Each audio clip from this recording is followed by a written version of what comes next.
পারতেন না। বিশেষ করে আল্লাহ তাআলা আমাকে আপনাকে মুসলমানের ঘরে পাঠাইছেন। আল্লাহ তাআলা যদি আমাকে আপনাকে মুসলমানের ঘরে না পাঠায় হিন্দু খ্রিস্টানের ঘরে তো পাঠাইতে পারতেন না ভাই। যেই আল্লাহ তাআলা আমাকে আপনাকে মুসলমানের ঘরে পাঠাইছেন, যেই মুসলমান জাতির জন্য আল্লাহ তাআলা জান্নাত নিযুক্ত করে রেখেছেন, জান্নাত যদি দান করেন আল্লাহ তাআলা মুসলমান জাতিকে দান করবেন, অন্য কোন জাতির জন্য আল্লাহ তাআলা জান্নাত নিযুক্ত করেন নাই। কথা বলেন ঠিক কিনা? সেই মহান আল্লাহ তাআলার কাছে অন্তঃস্থল থেকে আমরা আবারও শুকরিয়া আদায় করে নেই। সবাই জোরে জোরে বলে আলহামদুলিল্লাহ। অতঃপর লাখো কোটি দরুদ ও সালাম বর্ষিত হোক সেই রাসূলের উপর। আল্লাহ তাআলা যেই নবীকে সৃষ্টি না করিলেন, এই দুনিয়ার আসমান থেকে শুরু করে নিয়ে জমিন পর্যন্ত কোনো কিছুই সৃষ্টি হতো না, সেই নবীর উপর একবার দরুদ শরীফ পড়ে নেই। সবাই জোরে জোরে বলে সাল্লাল্লাহু আলাইহি ওয়াসাল্লাম। আমার প্রিয় সম্মানিত মুসলমান মা এবং ভাই বোনেরা, হাদিস শরীফে বর্ণিত আছে যেইখানে কোরআনের আলোচনা করা হয় সেইখানে রহমতের ফেরেশতার আগমন হয়। জোরে জোরে বলেন সুবহানাল্লাহ। যেইখানে কোরআনের আলোচনা করা হয় সেইখানে আল্লাহর রহমতের ফেরেশতার আগমন হয়। আর যেইখানে গান বাজনার অনুষ্ঠানের আয়োজন করা হয় সেইখানে আযাব গজব ফেরেশতার আগমন হয়। কথা বলেন ঠিক কিনা? সেই আল্লাহ তাআলা আমাদেরকে কোরআনের মাহফিলের আয়োজন করার তৌফিক দান করেছেন। এই মুহূর্তে যুবক ভাইরা যদি গান বাজনার অনুষ্ঠানের আয়োজন করত, আমাদের চারপাশে অসংখ্য আযাব গজবের ফেরেশতা এসে হাজির হয়ে যেত। কথা বলেন ঠিক কিনা? মানবের চিরশত্রু হলো শয়তান। মানবের চিরশত্রু কি? মানবের চিরশত্রু হলো শয়তান। ওই শয়তান কিন্তু কারো ভালো চায় না। কথা বলেন ঠিক কিনা? শয়তান অলওয়েজ মানব জাতিকে বিভিন্ন ভাবে ধোঁকা দিতে থাকে। ইবলিস শয়তান মানব জাতিকে বিভিন্ন ভাবে ধোঁকা দিতে থাকে। ওই ইবলিস শয়তান চিন্তা করতে থাকে কিভাবে আদম জাতিকে ধোঁকা দেওয়া যায়, কিভাবে আদম জাতিকে জাহান্নামের দিকে নেওয়া যায়, কিভাবে আদম জাতিকে বিভিন্ন অন্যায় কাজ করা যায়, কিভাবে আদম জাতিকে কোরআন বিরোধী কাজ করা যায়, কিভাবে আদম জাতিকে সুদখোর বানানো যায়, কিভাবে আদম জাতিকে ঘুষখোর বানানো যায়। শয়তান ইবলিস শয়তান সর্ব অবস্থায় আমাদের মাঝে কুমন্ত্রণা দিতেই থাকে। কথা বলেন ঠিক কিনা? সেই শয়তানের হাত থেকে রক্ষা পাওয়ার জন্য আল্লাহ তাআলার কাছে আমাদেরকে চাইতে হবে, চাওয়ার মতো চাইতে হবে। এই কোরআন অনুযায়ী যদি আজ আমি আপনি চলতে পারি, আজ আমার আপনার ভেতর ওই ইবলিস শয়তান কমপক্ষে 100 গজ দূরে সরে যাবে। চিল্লায়া বলেন আল্লাহু আকবার।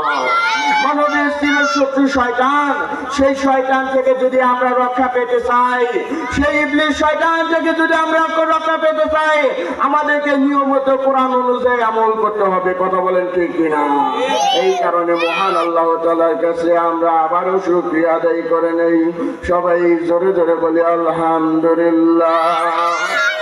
আমি আপনাদের মাঝে কোরআন মাজিদের অসংখ্য আয়াতের ভিতর হইতে একটি আয়াত আমি আপনাদের মাঝে তেলাওয়াত করেছি। আল্লাহ তাআলা যদি তৌফিক দান করেন, একটি আয়াতের উপর আমি আপনাদের মাঝে অল্প কিছু শোনার সময় আলোচনা রাখার চেষ্টা করব ইনশাআল্লাহ।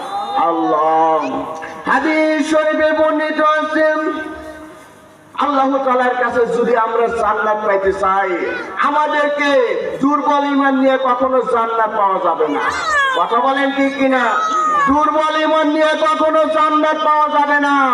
ওই জান্নাতের টিকিট যদি আমরা পাইতে চাই, আমাদেরকে সারাটা জীবন কোরআনের উপর মহব্বত করা লাগবে। কথা বলেন ঠিক কিনা? আমরা যদি জান্নাত পাইতে চাই, সারাটা জীবন আমাদেরকে কোরআনের উপর ঈমান এবং আমল আনা লাগবে। কথা বলেন ঠিক কিনা? দুর্বল ঈমান নিয়ে আল্লাহর কখনো জান্নাত পাওয়া যাবে না।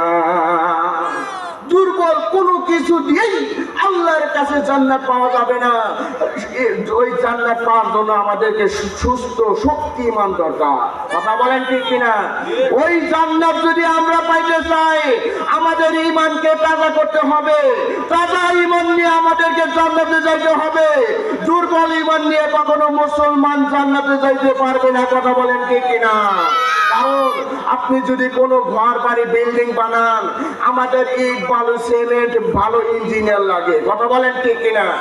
এই ইট বালু সিমেন্ট ইঞ্জিনিয়ার ব্যতীত যেমন একটি বিল্ডিং হয় না, আপনি যেমন যদি পানি ছাড়া যদি বিল্ডিং বানান, ওই বিল্ডিং যেমন টেকসই হয় না, তেমনি ভাবে আমার আপনার ইমান দুর্বল ইমান নিয়ে কখনো আল্লাহর জান্নাত পাওয়া যাবে না, কথা বলেন ঠিক কিনা?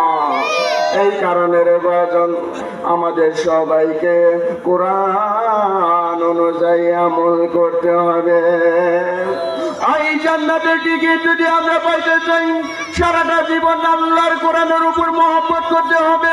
ওই জান্নাতের টিকিট যদি আমরা পাইতে চাই, সারাটা জীবন কোরআনের উপর মহব্বত করতে হবে, আল্লাহর নির্দেশ মতো আমাদেরকে আমল করতে হবে।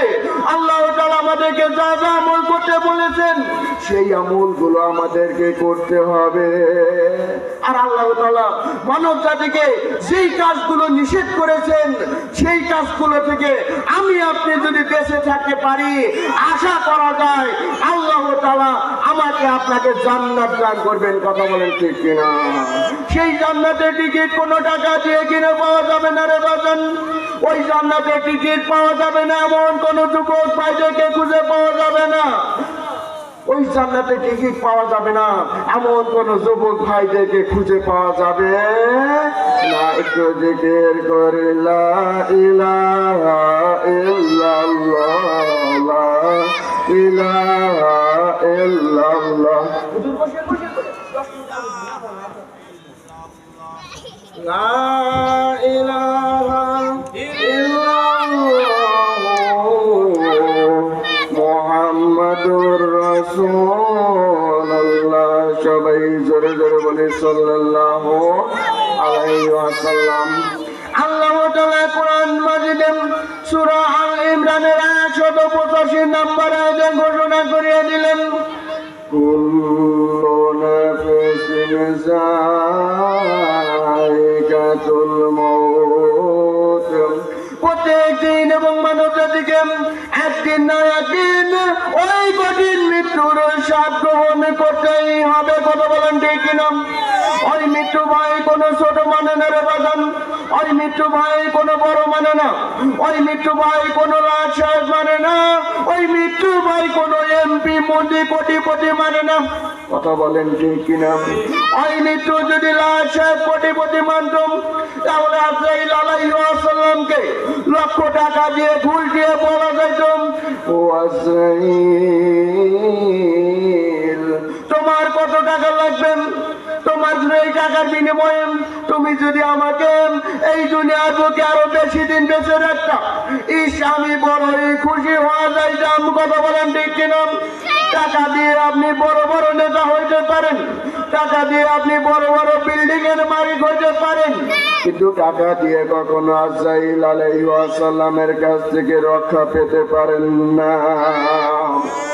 আল্লাহ তাআলা এই মৃত্যুকে যখন সৃষ্টি করলেন, এই মৃত্যুকে সৃষ্টি করেন শুধু এক নয় দুই নয় 70,000 শৃঙ্খল বুদ্ধি করে আল্লাহ তাআলা এই মৃত্যুকে সৃষ্টি করলেন।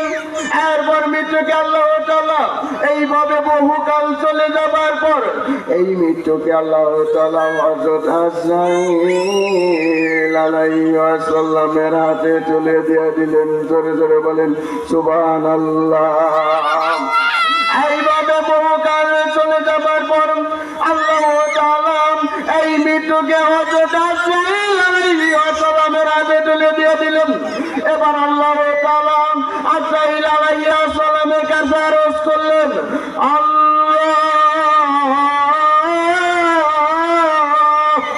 আপনি যে আমাকে এই মৃত্যুর দায়ভারটা দিয়ে দিলেন, আমি যেন এই মৃত্যুর দায়ভারটা সঠিকভাবে পালন করতে পারি। এবার আজরাইল আলাইহিস সালাম যখন আল্লাহর কাছে এই কথা আরজ করলেন, এবার আল্লাহ তাআলা আজরাইল আলাইহিস সালামকে ঘোষণা করিয়ে দিলেন, ও আজরাইল যাও যাও যাও, এই মৃত্যুর দায়ভারটা আমি তোমার হাতে তুলে দিলাম। জোরে জোরে বলেন সুবহানাল্লাহ। এবার আজরাইল আলাইহিস সালাম আল্লাহর কাছে অনুমতি প্রার্থনা করলেন, আল্লাহ আপনি আমাকে দায়ভারটা দিয়ে দিন, আমি যেন এই মৃত্যুর দায়ভারটা পালন করতে পারি। এবার আল্লাহ তাআলা আজরাইল আলাইহিস সালামকে ঘোষণা করিয়া দিলেন, যাও যাও যাও যাও, আমি এই মৃত্যুর দায়ভারটা তোমার হাতে তুলে দিয়ে দিলাম। এবার আল্লাহ তাআলা আজরাইল আলাইহিস সালামকে দায়ভারটা দিয়ে দিলেন। এবার আজরাইল আলাইহিস সালাম অনুমতি পেয়ে গেলেন। এবার আজরাইল আলাইহিস সালাম সমস্ত মানব জাতিকে বলতে থাকেন, আমি আল্লাহর কাছে পারমিশন পেয়ে গেছি, এই মৃত্যুর কাছ থেকে আমার কাছে কেউ রক্ষা পেতে পারবে না। আমি কোনো ছোট মানি না, আমি কোনো বড় মানি না, আমি কোনো এমপি মানি না, আমি কোনো কোটিপতি মানি না, আমি মানি একমাত্র কোরআনের ঈমান এবং আমল। করে করে বলেন সুবহানাল্লাহ। আমি কোনো লাট সাহেব মানি না, আমি কোনো কোটিপতি মানি না, আমি কোনো ঈমান মানি না, আমি মানি একমাত্র কোরআনের ঈমান এবং আমল। এই কোরআনের ঈমান এবং আমল যার ভিতর থাকবে, আমি আজরাইল আলাইহিস সালাম তার জন্য অত্যন্ত সহজ হয়ে যাব। জোরে জোরে বলেন সুবহানাল্লাহ। এবার আজরাইল আলাইহিস সালাম প্রত্যেক মানব জাতিকে ঘোষণা করে দিতে বলতে থাকেন, আজ মানুষের যখন মৃত্যুর সময় উপস্থিত হয়ে যাবেন, আমি আজরাইল আলাইহিস সালাম ওই মৃত্যুর কাছ থেকে, মুমূর্ষু ব্যক্তির কাছ থেকে মৃত্যুটা কেড়ে নেয়। হাদিস শরীফে বর্ণিত আছে, মানুষের যখন মৃত্যুর সময় উপস্থিত হয়ে যায়, ওই আজরাইল আলাইহিস সালাম মুমূর্ষু ব্যক্তির সামনে এসে দাঁড়ায়। জোরে জোরে বলেন সুবহানাল্লাহ। এবার আজরাইল আলাইহিস সালাম যখন মুমূর্ষু ব্যক্তির সামনে এসে দাঁড়ায়, এবার মুমূর্ষু ব্যক্তিটা বলতে থাকে, তুমি কে? আমি তো তোমাকে চিনতে পারছি না, তুমি এই মুহূর্তে আমার কাছে কি কারণে এসেছো? এবার আজরাইল আলাইহিস সালাম এই মুমূর্ষু ব্যক্তিকে বলতে থাকেন, আমি আজরাইল আলাইহিস সালাম আজ আমি তোমার জানটা কবজ করতে নিয়ে এসেছি। এবার মুমূর্ষু ব্যক্তিটা বলতে থাকে, আমি তো তোমাকে চিনতে পারছি না। এইভাবে বহুক্ষণ চলে যাবার পর এই মুমূর্ষু ব্যক্তিটা বলতে থাকেন, আমি তো তোমার দুনিয়ার বুকে তোমার দাদা দাদি নানা নাতি যত প্রকার আত্মীয় স্বজন ছিল, আমি সবার জান কবজ আমি করেছি। এই কথা বলার পর আজরাইল আলাইহিস সালাম যখন ওই মুমূর্ষু ব্যক্তিকে বলতে থাকে, এবার মুমূর্ষু ব্যক্তিকে বলতে থাকে, তুমি কি আমার সেই বাবা মায়ের জানটা কবজ করেছো? এবার মুমূর্ষু ব্যক্তিটা বলার কথা বলার সাথে সাথে আজরাইল আলাইহিস সালাম বলতে থাকে, হ্যাঁ, এই দুনিয়ার বুকে আমি তোমার দাদা দাদি নানা নাতি আত্মীয় স্বজন সকলের জান কবজ আমি করেছি। এবার আজরাইল আলাইহিস সালাম মানব জাতিকে বলতে থাকে, তুমি যদি এই দুনিয়া জগৎ হইতে হাজার হাজার দেশ পাড়ি দিয়েও এই দুনিয়া জগৎ হইতে তুমি পালিয়ে থাকতে পারো, কিন্তু তোমার মরণ যখন উপস্থিত হয়ে যাবে, আমি আজরাইল আলাইহিস সালাম এক সেকেন্ডের জন্য তোমাকে নিতে পরোয়া করি না। এই দুনিয়ার বুকে আপনি যদি কোনো অন্যায় কাজ করেন, এক দেশ থেকে পালিয়ে আপনি আরেক দেশে পালিয়ে বেড়াইতে পারেন, কথা বলেন ঠিক কিনা? কিন্তু আজরাইল আলাইহিস সালাম মানব জাতিকে ঘোষণা করিয়া দিলেন, তোমার যখন মৃত্যুর সময় উপস্থিত হবে, তুমি যদি 7 সমুদ্রের নিচে যদি দাবিয়ে থাকো, হাজার হাজার দেশ পাড়ি দিয়েও যদি তুমি পারে থাকো, আমি আজরাইল আলাইহিস সালাম মানব জাতি জান কবজ করতে কখনো দ্বিধাবোধ করি না, কথা বলেন ঠিক কিনা? এই কারণে ভাই, আজরাইল আলাইহিস সালাম যখন আমার আপনার ভিতর চলে আসবেন, আমাদের সবাইকে কবর জাতির বাসিন্দা হওয়া লাগবে।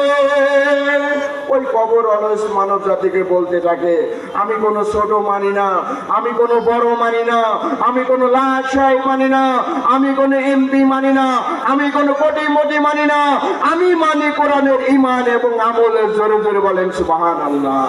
এই কোরআনের ঈমান এবং আমল যার ভিতর থাকবে, আমি কবর তার জন্য সহজ হয়ে যাব। জোরে জোরে বলেন সুবহানাল্লাহ।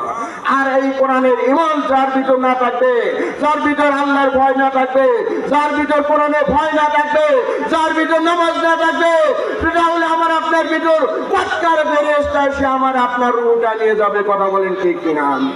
এই কারণে ভাই আমাদের সবাইকে কবর জগতের প্রিপারেশনটা নিতে হবে।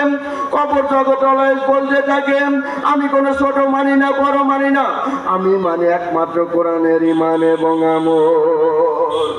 ওই কবর জগৎ কঠিন ভয়াবহ জায়গা হয়ে যাবে রে বাজান। সেই কবরের ভিতর আলো বাতাসের কোনো ব্যবস্থা থাকবে না রে বাজান। সেই কবরের ভিতর নেহাত তোষক বালিশের কোনো ব্যবস্থা থাকবে না রে বাজান। এই দুনিয়ার বুকে আমার হাজার হাজার কোটি কোটি টাকা থাকতে পারে রে বাজান, কিন্তু কবর জগতের ভিতর আমার এক পয়সাও দাম নাই। ঘর আছে, দরজা নাই, মানুষ আছে, তার কোনো কথা নাই, জায়গাটির নাম হলো কবর। কথা বলেন ঠিক কিনা? ঘর আছে, দরজা নাই, মানুষ আছে, তার কোনো কথা নাই, ওই জায়গাটির নাম হলো কবর। আমার আপনার যখন মৌতের সময় উপস্থিত হয়ে যাবে, কবর জগতের প্রিপারেশনটা আমাদেরকে দুনিয়া জগৎ হইতেই করতে থাকবে। কথা বলেন ঠিক কিনা? হাদিস শরীফ বই বর্ণিত আছে, মানুষের যখন মৃত্যুর সময় উপস্থিত হয়ে যায়, আমার মাঝে ডাইন পাশে নেককার ফেরেশতা এসে উপস্থিত হয়, আর বাম পাশে বদকার ফেরেশতা এসে উপস্থিত হয়। এবার ফেরেশতাগণ ওই মুমূর্ষ ব্যক্তিকে পরীক্ষা করে দেখতে থাকে, ওই লোকটা নামাজি ছিল কিনা, ওই লোকটা আল্লাহওয়ালা ছিল কিনা, ওই লোকটা কোরআনওয়ালা ছিল কিনা, ওই লোকটা নেককার ছিল কিনা। কথা বলেন ঠিক কিনা? আমার আপনার ভিতর যদি আল্লাহর ভয় থাকে, আমার আপনার ভিতর যদি কোরআন থাকে, আমার আপনার ভিতর যদি নবীর সুন্নাত থাকে, তাহলে মৃত্যুর সময় আমার আপনার ভিতর নেককার ফেরেশতা এসে আমার আপনার রূহটা নিয়ে যাবে। জোরে জোরে বলেন সুবহানাল্লাহ। আর আমার আপনার ভিতর যদি আল্লাহর ভয় না থাকে, আমার আপনার ভিতর যদি কোরআন না থাকে, আমার আপনার ভিতর যদি নবীর সুন্নাত না থাকে, আমার আপনার ভিতর যদি কোরআনের ঈমান এবং আমল না থাকে, তাহলে আমি আপনি যদি বেঈমান অবস্থায় মারা যায়, আমি আপনি যদি হারামখোর অবস্থায় মারা যায়, আমি আপনি যদি সুদ খেয়ে মারা যায়, তাহলে আমার আপনার মুহূর্তে বাম পাশের বেঈমান ফেরেশতা এসে আমার আপনার রূহটা নিয়ে যাবে। এই কারণে রে ভাই, আমি আপনি যদি মৃত্যুটা জান্নাতি মৃত্যু চাই, তাহলে আমাদের অবশ্যই কোরআনের সাথে মহব্বত করা দরকার। আমার আপনার ভিতর যদি জান্নাতি মৃত্যু পাইতে চাই, কোরআনের কোনো বিকল্প নাই। কথা বলেন ঠিক কিনা? আমার আপনার ভিতর যদি আল্লাহর ভয় থাকে, আমার আপনার ভিতর যদি নবীর সুন্নাত থাকে, কাল কিয়ামতের ময়দানে আল্লাহ তাআলা যখন মিজানের পাল্লায় পরীক্ষা করে দেখবেন, ওই লোকটার নেকের পাল্লা ভারী হওয়ার কারণে আমি আল্লাহ তাআলা তাকে জান্নাতের সার্টিফিকেট দিয়ে দিলাম। জোরে জোরে বলেন সুবহানাল্লাহ। এই কারণে ভাই, একজন নেককার সন্তান হয়ে যদি আপনি মারা যান, আপনি একজন যদি নেককার সন্তান হয়ে মারা যান, ওই নেককার সন্তান যতদিন পর্যন্ত মসজিদের সাথে মহব্বত করবে, ওই নেককার সন্তান যতদিন পর্যন্ত মাদ্রাসার সাথে মহব্বত করবে, ওই নেককার সন্তান যতদিন পর্যন্ত আল্লাহর সাথে মহব্বত করবে, ততদিন পর্যন্ত আল্লাহ তাআলা শুধু দুনিয়ার বুকে সম্মান দিবে না, কবর জগতের ভিতরেও সম্মান দান করবে। জোরে জোরে বলেন সুবহানাল্লাহ। হাদিস শরীফে বর্ণিত আছে, আপনার সন্তান যদি নেককার হয়, আপনার সন্তান যদি আল্লাহওয়ালা হয়, আপনার সন্তান যদি নেককার হয়, আপনার সন্তান যদি নামাজীওয়ালা হয়, আপনি যদি মারাও যান, ওই সন্তানের কারণে আল্লাহ তাআলা আপনাকে জান্নাতের সার্টিফিকেটটা দিয়ে দিবেন। জোরে জোরে বলেন সুবহানাল্লাহ। সন্তান যদি নেককার হয়, আল্লাহ তাআলা মৃত বাবা মায়ের কবরের ভিতর আজীবন সওয়াব দিয়ে থাকবেন। আর সন্তানটা যদি বদকার হয়, সন্তানটা যদি বেনামাজি হয়, সন্তানটা যদি বেঈমান হয়, সন্তানটা যদি বেনামাজি হয়, তাহলে মৃত বাবা মায়ের কবরের ভিতর ওই সন্তানকে জানার ড্রাইভার সন্তানকে বাবা মাকেই নিতে হবে। সন্তান যদি ভালো হয়, তাহলে মৃত বাবা মাকে ভালো আমল আল্লাহ তাআলা দিবেন। আর সন্তান যদি বেঈমান হয়, সন্তান যদি বেঈমান হয়, তার ড্রাইভার মৃত বাবা মাকেই নিতে হবে। কথা